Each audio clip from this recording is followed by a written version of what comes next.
Hello everybody, बहुत time हो चुका है मुझे एक पूरा वीडियो शूट किए हुए और मुझे लगा भी कि आईटीआर रिफंड होने का जो सीजन आ रहा है या फिर चल रहा है उसमें आप लोगों की थोड़ी बहुत हेल्प करी जाए। इस वीडियो में मैं डिस्कस करने वाला हूँ ऐसी टॉप 6 गलतियां जो मोस्टली पीपल करते हैं while filing their ITR return, जिसकी वजह से आपको एक टैक्स नोटिस आ सकता है, आपका रिफंड कैंसिल भी हो सकता है। बहुत सारी ऐसी चीजें होती हैं, तो फिर आइए देखते हैं।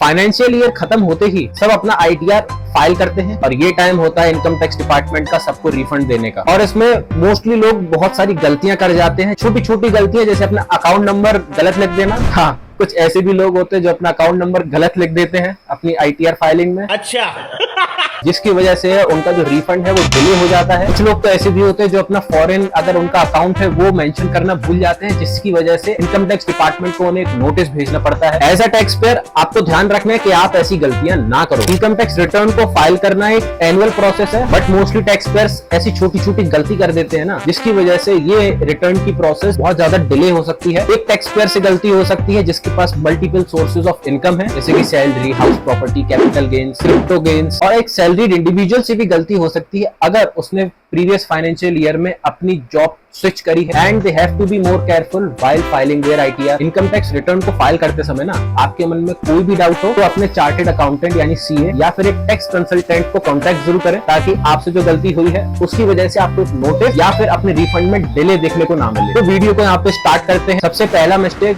जो आपको नहीं करना है, claiming deductions that you are not eligible for. कोई भी डॉक्यूमेंटेशन रिक्वायर नहीं होता अपने इनकम टैक्स रिटर्न को फाइल करते समय। इस रिलैक्सेशन का मिसयूज करते हैं अपने टैक्स रिफंड को सिक्योर करने के लिए। अगर इनकम टैक्स आपसे डॉक्यूमेंट्री प्रूफ नहीं मांग रहा है तो कुछ लोग ऐसे होते हैं जो कि डिडक्शंस क्लेम करने के लिए इस बात का मिसयूज करते हैं, जैसे कि सेक्शन 80G के अंदर डिडक्शन लेना, डिडक्शंस अंडर चैरिटेबल ट्रस्ट। मैंने इसके ऊपर एक पर्टिकुलर शॉर्ट वीडियो बनाया हुआ है, आपको उसकी लिंक डिस्क्रिप्शन में मिल जाएगी। या फिर they try to claim deductions under section 80U for disabled tax payers. ये सब करके you are only inviting tax notices to your house और इससे आप अपनी खुद की प्रॉब्लम बढ़ा रहे हो। इनकम टैक्स डिपार्टमेंट ने इतनी प्रोग्रेस कर ली है कि वो आपके फॉल्टी डॉक्यूमेंट्स की एक्यूरेसी एआई टूल्स के थ्रू और एआई, जिसे हम लोग एनुअल इंफॉर्मेशन स्टेटमेंट कहते हैं, उसके थ्रू आपके सारे के सारे फॉल्टी डॉक्यूमेंट्स को वो स्कैन करके पकड़ सकता है। The best way to avoid any type of trouble from the income tax department, you have to be honest while filing your income tax return. The second mistake जो आपको नहीं करनी है is not reconciling your form 16 and form 26AS। अपना ITR file करने से पहले आपको form 26AS income tax department के ई पोर्टल से डाउनलोड कर लेना है। उसकी लिंक मैं अपने डिस्क्रिप्शन में दे दूंगा। आपकी टीडीएस की डिटेल्स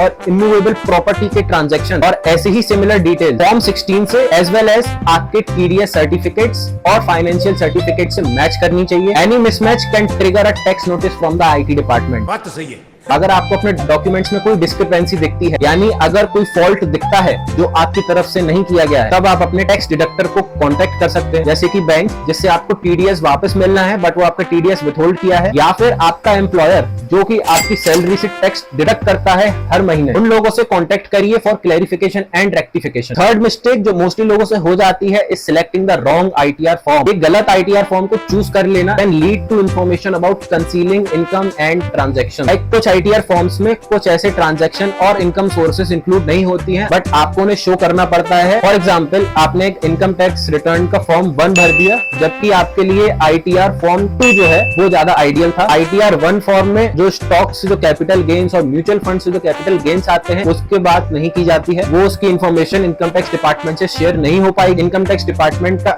एआई यानी AIS ऑलरेडी डिस्कस कर चुका हूं मैं इसके बारे में, वो चेक करता है, तब उसे आपकी इनकम में फॉल्ट नजर आता है, जिसकी वजह से आपको एक इनकम टैक्स नोटिस आने के बहुत ज्यादा चांसेस रहते हैं। फोर्थ मिस्टेक जो कि मोस्टली एक सैलरीड इंडिविजुअल से हो जाती है is to not disclosing income from your previous employer. आपने अगर फाइनेंशियल ईयर में जॉब स्विच करी है उसकी भी डिटेल आपको इनकम टैक्स डिपार्टमेंट को देनी पड़ेगी। पिछला एम्प्लॉयर आपको कितनी सैलरी दे रहा था और नए वाले एम्प्लॉयर ने आपको कितनी सैलरी दी है और उस फाइनेंशियल ईयर में आपने कितनी सैलरी इन टोटल ली है। और ऐसे ही सैलरी टैक्स पेयर्स को बहुत ज्यादा कॉशन बरतना पड़ता है, क्योंकि दोनों के दोनों एम्प्लॉयर एक डुअल फॉर्म 16 इशू करते हैं, जिसमें आपको प्रीवियस एम्प्लॉयर और करंट एम्प्लॉयर दोनों के डिटेल्स भरने पड़ते हैं। एक फॉर्म से काम नहीं चलता। आपको मेक श्योर करना है कि दोनों एम्प्लॉयर से जितना भी आपको इनकम जनरेट हुई है वो डिस्क्लोज कर देना है। जो छोटी छोटी डिडक्शंस भी हैं उन्हें भी डिस्क्लोज कर देना है, क्योंकि AIS जो है वो अगर आपकी इस फॉल्ट को पकड़ लेगा तो वही आपके घर पर एक इनकम टैक्स नोटिस आने के चांसेस बढ़ जाते हैं। फिफ्थ मिस्टेक एक ऐसी मिस्टेक है जो मोस्टली लोग करते हैं बट उन्हें पता नहीं होता कि हाँ ये एक मिस्टेक भी है। कुछ ऐसे इनकम सोर्सेज जैसे मैंने पहले बताया कि आपको स्टॉक से कैपिटल गेन्स होते हैं, क्रिप्टो करेंसी से कैपिटल गेन्स होते हैं, फॉर्म 16 में ये पूरा इंक्लूडेड नहीं होता है। जैसे कि सैलरीड इंडिविजुअल्स के लिए फॉर्म 16 एक ही डॉक्यूमेंट है बट वो सारे के सारे ट्रांजैक्शंस और इनकम सोर्सेज को इंक्लूड नहीं करता है। जैसे कि आप अगर इंटरेस्ट अर्न करते हो अपने सेविंग्स अकाउंट में as per the section under 80 TDS, 10,000 के नीचे अगर आपका इंटरेस्ट आता है अपने सेविंग्स अकाउंट पर, उसमें TDS डिडक्ट नहीं होता है। बट अगर 10,000 रुपए के ऊपर आपका इंटरेस्ट आता है सेविंग्स अकाउंट में, उसमें TDS डिडक्ट होता है। आपने जो स्टॉक सेल किए हैं उससे जो कैपिटल गेन्स आपको आया है, ये दोनों चीजें आपको फॉर्म 16 में देखने को नहीं मिलती है। तो मेक श्योर करिए कि आप डबल चेक करें अपने ब्रोकर स्टेटमेंट्स को, अपने फाइनेंशियल स्टेटमेंट्स को, अपने बैंक स्टेटमेंट्स को before filing a income tax return. And the sixth mistake बहुत ही सिली मिस्टेक है, is entering wrong bank account number. बहुत से लोग बैंक अकाउंट नंबर गलत लिख देते हैं। गलत लिखने की वजह से आपका जो बैंक अकाउंट है वो इनवैलिड दिखाने लगता है। अपने अकाउंट को प्री वैलिडेट करा देना will ensure you efficient process of refund. Pre validation एक बहुत ही क्रूशियल स्टेप है, तब काम आता है जब आपका बैंक डिटेल्स जैसे कि आपका bank account IFSC code change हो जाता है ड्यू टू एनी मर्जर और एक्विजिशन। इसकी वजह से आपका बैंक अकाउंट इनवैलिड भी दिखा सकता है अगर मर्जर और एक्विजिशन की वजह से कोई भी बैंक डिटेल्स चेंज हो जाती है और आप उसे प्री वैलिडेट नहीं करते हो। तो that was all the mistakes that common people do while filing ITR। पसंद आया तो नीचे दिए गए सब्सक्राइब और फॉलो बटन को दबाइए। मिलते हैं आपसे अगले वीडियो में। बताइएगा कि आपने आज तक कौन सी गलती करी है एक इनकम टैक्स रिटर्न को फाइल करते समय। See you in the next one. तब तक के लिए बाय बाय।